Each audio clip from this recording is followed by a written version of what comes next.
Bonjour tout le monde. Nous remercions infiniment la Maison de la vie associative et citoyenne du 15e arrondissement qui nous a offert cet espace.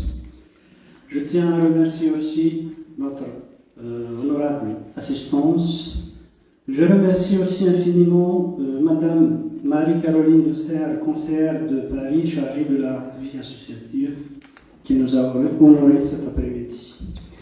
Notre association rend hommage aujourd'hui à deux grandes femmes, Gisèle Halimi et Assia Gebbar, deux grandes figures qui ont marqué l'histoire des deux rives de la Méditerranée. Nous avons essayé de mettre en lien leur combat avec celui de deux peintres, Johar et Saleha Jebari, qui nous ont honorés avec leur exposition intitulée Les Caïnas d'aujourd'hui. Le choix de la Caïna ou Délia, la reine berbère qui a combattu l'invasion musulmane de l'Afrique du Nord, n'est pas du tout anodin. En effet, il porte la symbolique de ces femmes évoquées, qui ont incarné ou qui incarnent la résistance avec comme seule arme le pinceau, la plume et la parole juste. Ces femmes qui conjuguent la vie en amour et qui accouchent de nouvelles idées pour un monde plus harmonieux et plus égalitaire. Cet hommage ne s'arrête pas à cette exposition. Avec la collaboration de nos chers partenaires des éditions Non Abyss, des éditions Chèvre Feuille Étoilée et des éditions de Cini et de la Maison de la vie associative et citoyenne du 15e arrondissement, nous avons l'honneur d'inviter de grandes lieux combattantes, Sarah Mostral, Naïsabi, Manon Godi et Zoltan Bosnoli. L'école, comme une institution qui abrite la vie, assure la survie et véhicule des valeurs, a cette tâche de préparer les futures générations, de leur inculquer ce que les aïeux, ont laissé comme valeur.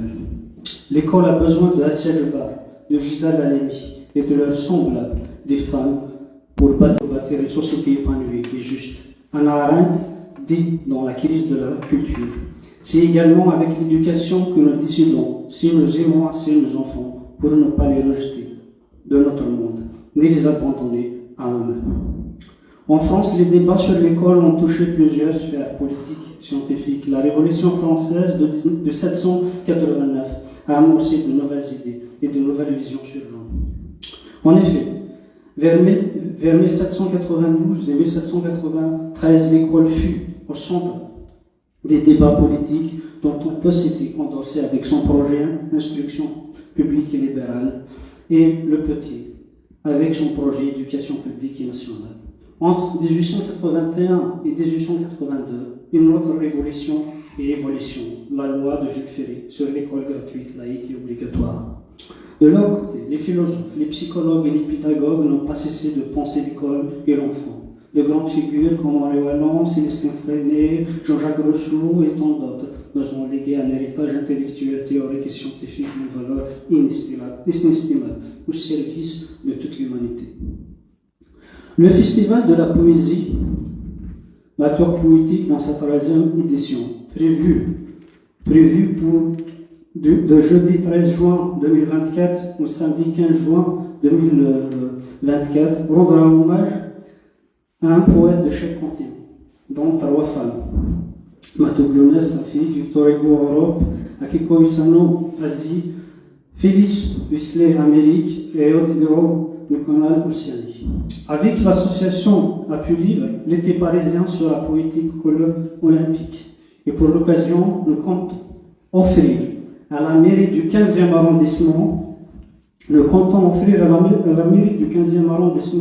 de Paris un buste à l'effigie du poète et chanteur kabyle engagé Matou Blounes, lâchement assassiné le 25 juin 1998. Un buste d'une valeur de 25 000 euros, je m'excuse, avec bronze doré à feuille d'or. Donc, voilà. Donc, en espérant lui trouver une place. Donc, sans tarder, là, je donne la parole aux deux peintres, Johar et Saleha Jebari, pour nous donner un mot ou nous lire un poème avant de passer la parole sincère. Merci beaucoup.